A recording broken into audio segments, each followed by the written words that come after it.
What? Just turn it to B. To be or not to be? To B, to B. Hi, this is Toby. She's our church cat, and she's just a little lover. We just love her. There we go. You probably don't even know who all of our board members are, but one of our board members is going to come up and talk about how the Expo went this year and kind of give you a rundown on everything. It was an incredibly successful show this year, so thank you so much. Bear. Oh no, I already told everybody, Phil, that's great, thank you.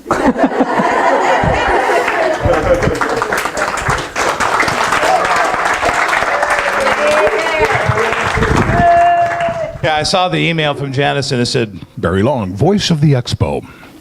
I used to drive a truck that said voice of the Mid-Columbia Empire all over it. I said, I want to be that guy. It was a Tri-City Herald truck. Okay, so Expo, which was in April. How many went? Everybody. Everybody went. Everybody had a great time, right? You ready for next year? So, and I know that there's been a lot of people that have asked, they ask every year, well, how did we do this year? Well, let me give you a little bit of a rundown. This year, it cost us about $7,500 to put the Expo on. That pays for our space, advertising, and all that sort of thing. Yeah, I was getting to that. I was. So when we had the Expo over at the Three Rivers Convention Center, our expenses were actually double that, about $15,000. So we were able to pare it down, get back into the Red Lion at Columbia Center, and everybody, did you like that atmosphere as much as I did? Was that cool? If I'm not mistaken, yeah, Janice, you've already got, what, half the spaces filled for next year? Yeah, so we're already half full, and yeah, so we're already paid for next year, which is great news. Normally we use our Expo money for special projects. In 2012, we had to use the $2,000 profit that we made from the Expo, which was a really skinny profit, for our normal operating expenses here at the church. Because contributions have been down, economy's been a little bit tight, so we had to use that profit for our normal operating expenses here at the church. So we didn't really get very far. So, thanks to your efforts, everybody's participation, telling everybody about the Expo, and your kindness and everything, our total profit from booth sales, readers, ticket sales, and the silent auction after expenses, we made $8,211. Nice job. So with that said, we have some special projects that we're working on. As you drive up to the building, you'll see that we've been working on siding, to getting this building resituated as far as the siding. When we had this wall reconstructed over here, we have some other building repairs going on. We have yard cleanup, some landscaping being done. We put it, this is kind of funny, Janice put it out there, we need to put some slats in the fence in the back. Well, it turns, she rolled up, or was it 2 weeks ago? And the neighbor already started doing it. So, so we're getting that cleaned up, which is nice, because now we're not paying for it. Well, at least maybe every other slat. I don't know how that works out. Ladies, good news for you. With some of our money, we are going to be remodeling the women's bathroom. I myself have never been in the ladies' bathroom, ever. So I have no idea what you're putting up with in there, but they're going to make it nicer, redo the sinks and vanities and whatever. We're also going to remodel the kitchen. We're going to put in some new cabinets. We're going to spiffy up that kitchen back there, and we're hoping that, we're just going to put it out there, we're hoping that maybe somebody has a home contractor, or somebody ordered a cabinet pack for a kitchen that maybe was rejected. Habitat for Humanity, maybe something that, not old beat up cabinets, but we're looking for something new that maybe a contractor can't use in a project. So we're kind of keeping our eyes open for cabinets there. Yeah, we haven't really got there yet. We know a deal when we see one. We're also going to be buying some sheets for our massage tables, for our heaters, reelers. Got them? Done. We're also looking at, we're going to see if we can find a headliner or a really cool guest speaker to take part in next year's Expo. Maybe an author, a painter, a musician, somebody that would be, kind of a headlining star, if you will, that kind of fits what our Expo is doing. We don't really know what that looks like yet, but hopefully we're going to get there. Something that we did this year that worked out really well was the raffle of the Greg Ashby painting, which was very cool. By the way, Tracy, how does that look in your house? Lynn and I, for 2 days, were teasing each other, going, "Oh, I think it's just going to look great in here." Tracy gets it. That was awesome. So we had great ticket sales from that. So we're hoping to buy some other items from other vendors, maybe another Greg Ashby painting along with some other stuff, and we'll do some more silent auction raffles. And what it does is it helps promote the Expo, it helps promote the vendors, and everybody gets a chance to take home something really, really cool from one of the vendors. We're going to change up our advertising a little bit. We did some radio and TV. We found that the social media aspect of this, with everybody sharing this on their Facebook pages, and also William having your trailer out front with the little sign on the side of it, that was great. And we're going to expand on that and do something a little bit different there. So we really want everybody to kind of push the social media aspect of it, because that's where it's at. We're also going to bring back the vendors dinner. No, I'm not going to burn chicken again. So, but we're going to do a potluck here at the church on this Saturday night. So on that Saturday night, we're going to do a vendor dinner here. So our Expo was a fabulous success for 2013, and we have all of you to thank for it, and thank you for your support, and we look forward to next year's event. It's going to be absolutely fabulous. And we couldn't do it without you guys, so thank you, all of you. You all deserve a round of applause. Thank you.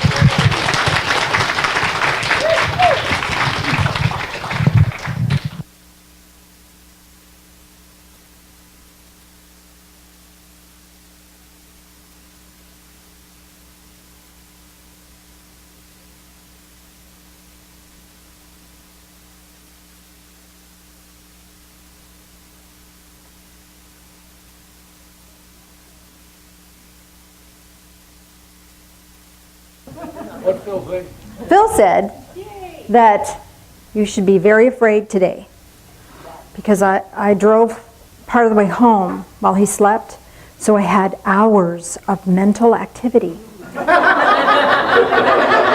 So be very afraid. Well, I have this much to share in this much time, so let me get into it. You can talk about it. I've got the title for our message today is brain mealybugs and heartworms. You know, mealybugs are those little roly-poly things? And they just love juicy plants. Suck them right up. And you can have a lovely plant you just put out there, and it will be devastated overnight.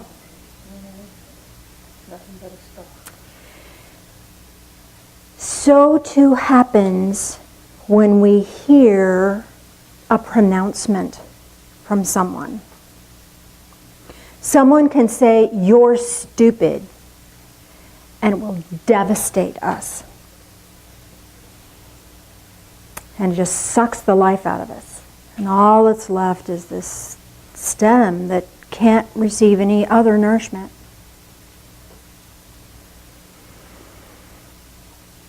Because Proverbs tells us, Proverbs 23:7, "For as a person thinks within himself, so he is." Other translations say, "As a person thinks in their heart, so it is." So your heart has a wisdom, your brain has a wisdom, your body has a wisdom, and your spirit has a wisdom. So I want to talk to you a little bit about that, just really briefly. The brain only knows the data it's received, okay? The heart takes on the information that it feels. The body has its own wisdom. If you cut yourself, your body's going to repair itself, okay? That's the body's wisdom. Sometimes the body and the emotions connect together and can communicate to us when there's something amiss in our lives. so that we can have a pain or discomfort or something that's bringing to our attention something that we need to put attention on, and we can process that out and have a healing. Your spirit has a wisdom. Like Phil, just going, no, I don't want to eat here, I don't want to eat here, I don't want to eat here, let's just go a little further. Oh, look, there's a metaphysical bookstore, because that was in his heart to find that. We are guided by a sense that is not resident in the brain or the heart or the body. We're guided by having that open awareness, and we allow it to happen to us. That's why sometimes you can meet somebody and instantly like them. You know that your soul knows, oh, you're familiar to my soul. Whether it's because you're familiar with an addictive pattern, and that makes it familiar, or you just, like attracts like. It feels good, it feels normal. That's kind of that energetic connection. So if we've received a pronouncement, you're stupid, you're bad, you're worthless, you'll never amount to anything. Those things are often said by someone who is hurting to someone who is vulnerable. And they're done without intent to do anything other than bring energy back to the person that loses in that interaction. So if somebody says, you're stupid, the person they're talking to gets deflated, and the other person sucks the energy up because they're bereft, they're empty. And that's the only tool they have to make themselves feel better. Most of the time, people say things like that, not because they're evil and horrible people, but because they're empty.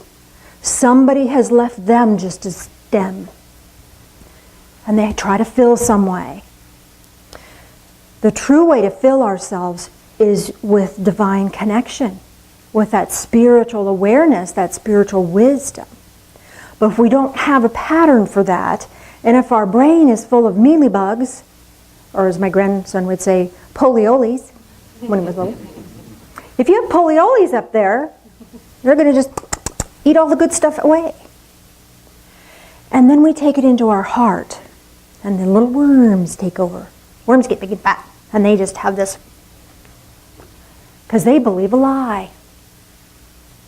I want to share another truth with you. In the New Testament,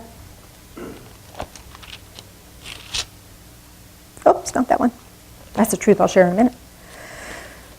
Here's the truth. Now, here's the truth with truths. There are big truths that are universal and apply to everybody. And then there's little truths that apply to me. So the universal truth I'm going to read to you, and then I'll give you the little t truth that's true for me, and you can see what your little t truth is about it. Okay? So here's the universal truth. The universal truth is, you shall know the truth, and the truth shall make you free. Now for me, I'm a Jesus fan. He's my hero. So my truth is that Jesus is a pattern by which I can reclaim my spiritual innocence. That's my truth. That doesn't have to be your truth. It happens to be my truth. So for me, it's a capital T, but I don't put it out there as it has to be your capital T. It can be a little t for you. Well, that's a truth for Janice. And it gets to be. Your truth is whatever is your truth for you. Okay? But if your heart knows the truth, you can be free.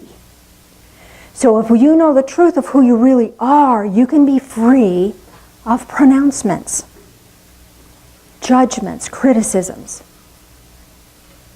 And here's the really sad, stinky part of it all. We're the worst at judging and criticizing ourselves. Oh, stupid. That's a pronouncement. Oh, you just can't do anything right. That's a pronouncement. It's not the truth. It is an expression of the frustration we have in the moment, but it's not your truth. It's not the truth of who you are. To find the truth, take the pronouncement and find the equal exact opposite and speak that to yourself. I'm not good enough. I have a worthy purpose to fulfill. You grab that on, and those mealybugs go, ah, they just rise up. And then the plant of who you are flourishes in the light of love. So what is your mealybug? What's your polioli doing? What's the polioli eating away from you? What is that untruth that you've been pronounced, whether you pronounce it yourself or you have had somebody else do it to you? What is that? Ponder that for a second. What do you believe about yourself? If it isn't that you're wonderful, it's a lie. Got it? And here's the deal. Sometimes those polioli bugs are so powerful, we can't conceive of the truth. That's why you need people who step in your life and say, I love you, you're wonderful. Who, me? I am, really? You think I am? Why? I don't know. I can't never felt that before. That's what love is all about. So having someone feed that to you is wonderful, but if you haven't destroyed the polioles, they're going to still eat away. We've got to get them. There's one cure. One cure.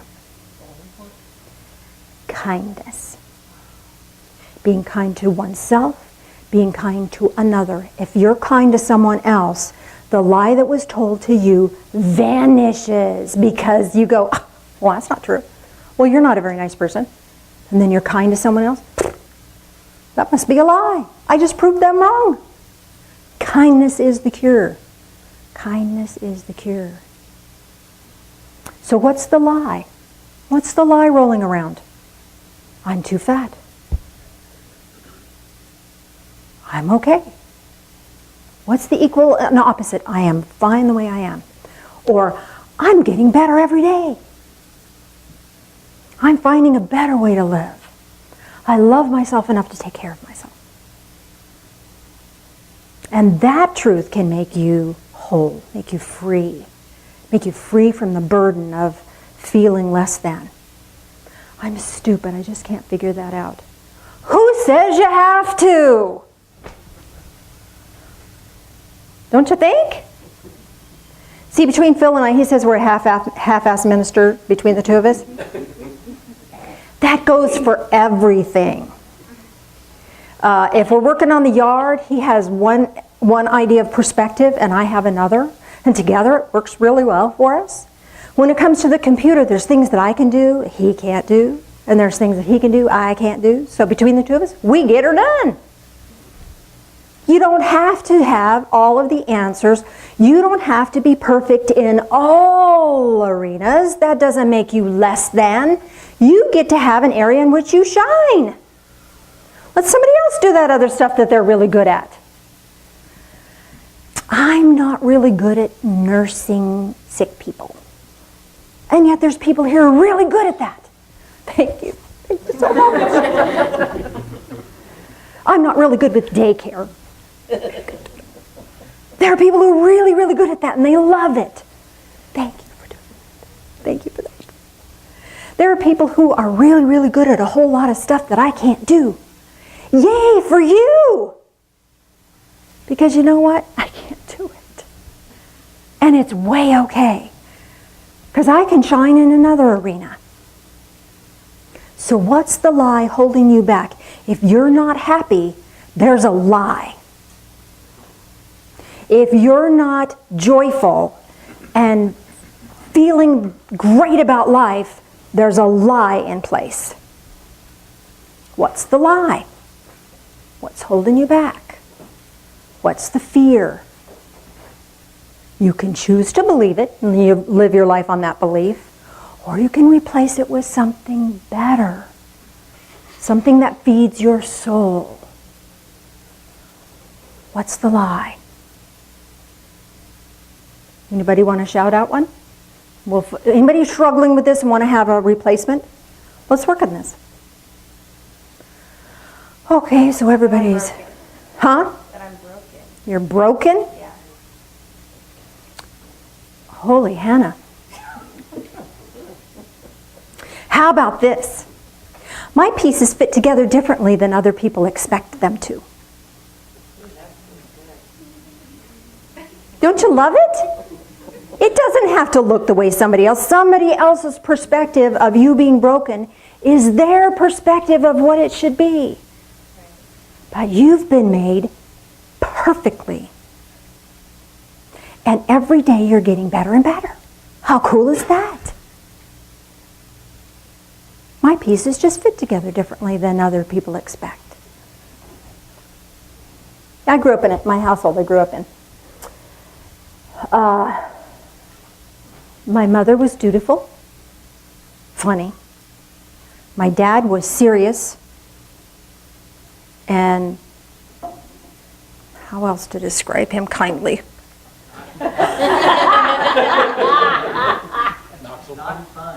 He was not so fun. He was driven. So I learned the work ethic from him. My brother was very smart, still is, very smart. I was goofy. I've always been goofy. And I didn't really fit real well in that environment because my mother was her dutiful self. There's not a whole lot of room for goofy. So I grew up believing that I wasn't okay. I've told you before, my dad's nickname for me was stupid. And I took that to heart. I thought, I just don't have any brains. I must be dumb. Because I was goofy. But when I finally figured out the truth of who I really am, I didn't have to judge him for that. I didn't have to expect him to be any different. That's how he grew up. He was just projecting onto me what had been told to him. Actually, I think what his parents told him was, I think they called him Ironhead. So he was kind of bullheaded and stubborn. So I wasn't Ironhead, but I was goofy, so therefore stupid fit. In his world. I don't judge him for that. Not anymore. I did for a long time, but I don't anymore. It's all good. So what you come up with, what the lie that you buy, I bought that I was stupid. It's interesting. I've always loved church. Church has just been the greatest thing in my world. And we had a Sunday Bible class, or as my other grandson would say, when he was a little Bible crass. I was in high school, and we read in James where it said, if you pray for wisdom, it'll be given to you. Pray for wisdom? Oh my gosh, I don't have to be stupid anymore. So I prayed for wisdom. How cool is that? How cool is that? And then I became a wise ass. Yes. Actually, that's the other half of the ass that Bill is.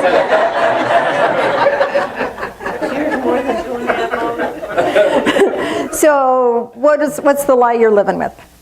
I'm unemployable. Unemployable.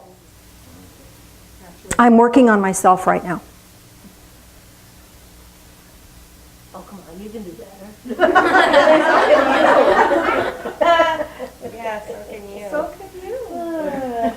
What about I'm finding a new usefulness for myself. For that. And then, if you get paid for that, how cool is that? But the I am unemployable, that's a lie. I'm finding new uses for myself. And that opens doors for you. Because when we stay stuck in this thing, then we have no resources to give to ourselves.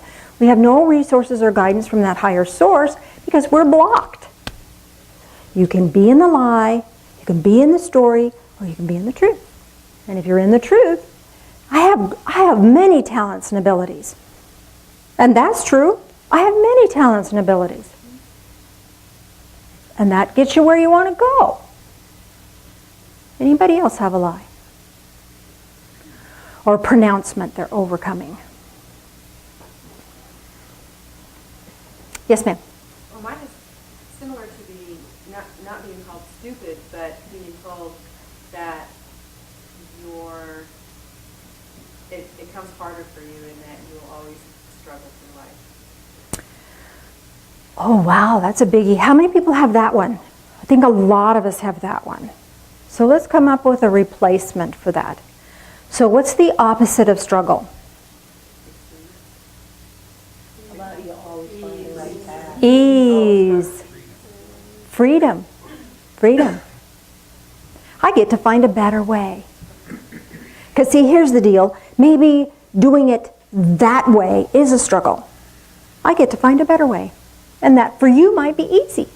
I get to find a better way. How does that fit? How does that fit for the others that have that same issue? No? What is it? What? My life gets to be easy.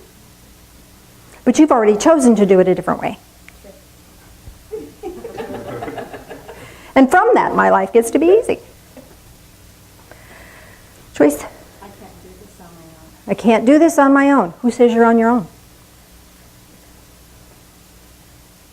I feel like it's Okay, I feel like I'm on my own. So, the opposite of feeling like you're on your own is I have many friends and feeling connected. I'm connected to spirit, spirit guides and spirit help. I have friends, I have family. You're the only one that can walk through what you have to walk through, but you're not alone. You have people who love you. If you love Joyce, say, I love you. Love you. There you go. You're not alone. The truth is you have people who care for you. I think you're alone in a room with a mosquito. Oh, if you think you're alone, get in a room with a mosquito.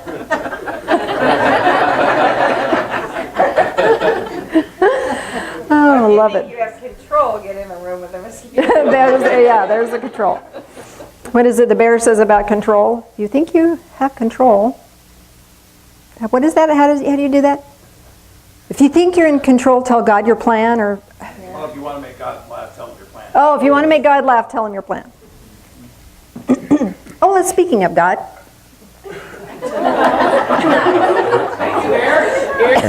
Segue. There goes the plan. If the word God is too churchy for you, try spirit. Higher source. Divine source. If that's too new agey, whatever for you, try creator.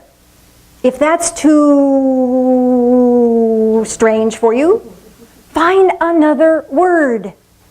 Because whatever that is out there that loves you and cares for you doesn't care what you call it.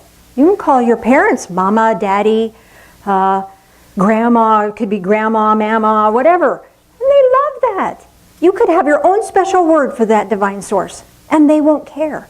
It's all right. Because if God has been crammed down your throat, that may be a lie that your soul is struggling against. Because if you believe God to be a cruel, hateful, hurtful person, being, someone has applied human characteristics onto God. And that's not the truth of it. But whatever helps you heal is what's important here. So find a new word that works for you. Because there is a loving presence that cares for you. And here's the truth that that loving presence would like you to know. It is a big T. Matthew 5:14. Ready for this one? You are the light of the world. You are the light of the world. You are the light of the world. You are the light of the world. You are the light of the world. Someone in this lifetime is going to be irrevocably changed by your kindness. You don't know when and you don't know where, but you have been put on this earth for that purpose. And by expressing that kindness to someone else, you cure the mental mealybugs and the heartworms dissipate. And what's left is the true self that can flourish and be filled with wisdom and be filled with kindness and filled with the truth of who you really are. You are the light of the world. That is not conditional on what your physical form looks like. It's not conditional on your job status. It's not conditional upon your relationship to your family members. You are the light of the world. End of flippin' story. That's it. I love it. What I love, one of the best things I love about the Divine Fellowship is people walk in and they have that smile on their face because their heart is lit. You've seen people who smile and their eyes don't smile? Or they smile and they go, ooh, I'm going to take a step back from that. But when you walk in here, you're safe, you're loved, you're comfortable. And I see that smile that is the light of the world. And there are people who go through their whole lives and never experience that. And if you can give them that smile just once, you could turn their world around. One person, one smile, one kind word, one kind act can make a difference. You make a difference. You're making a difference. Because you're different. Real different. So let's do a quick guided meditation.